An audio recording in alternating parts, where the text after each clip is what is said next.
Students, some of you said that you don't have Microsoft Office on your computer, so you won't be able to watch this PowerPoint.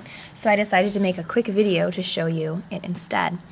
This is the plot diagram, and this is, let's call him Bob. Bob decides to go on a journey, so he goes on a hike into the woods, and it's a beautiful setting. He sees trees all around him.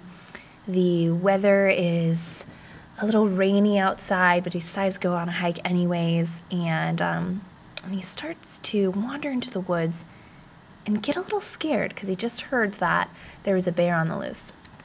So he's walking through the woods, and he's getting farther and farther, and he keeps remembering stories of different bear attacks and different stories that his grandparents have told him about hikers getting lost in the woods. So he gets more and more scared, and he starts to hear this rustling, and he thinks that somebody is following him, or perhaps it's even a bear. And he starts to run, and he starts to hear the sound louder and louder, and finally a creature jumps out at him from behind a tree. And it's a harmless little bunny. So Bob feels very relieved, and he takes a deep breath, and he decides he was just overreacting, and he keeps going on his journey.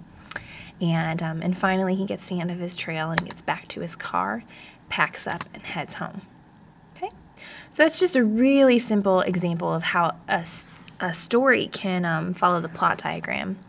It has the exposition in the beginning, rising action, the climax or turning point, falling action, and a resolution. So plot is the organized pattern or sequence of events that make up a story. Every plot is made up of a series of incidents that are related to one another. One thing causes another to happen, which causes another to happen, and so on. The first part of the story is the exposition. That usually happens at the beginning of a short story. It's when the characters are introduced, the setting is introduced, and we start to hear about what the main conflict might be. Next comes the rising action. This is the part of the story when the conflict starts to develop, a building of interest or suspense occurs. Then we have the climax, also called the turning point of the story. It's usually when the main character comes face to face with a conflict, which is an opposing force or something that the main character is struggling with. It's a problem in the story.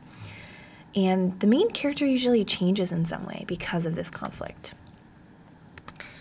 Then we have our falling action.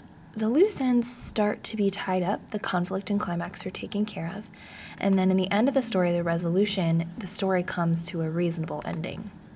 Putting it all together, the exposition and rising action are usually in the beginning of the story, the climax is the middle of the story, falling action and the resolution are the end of the story.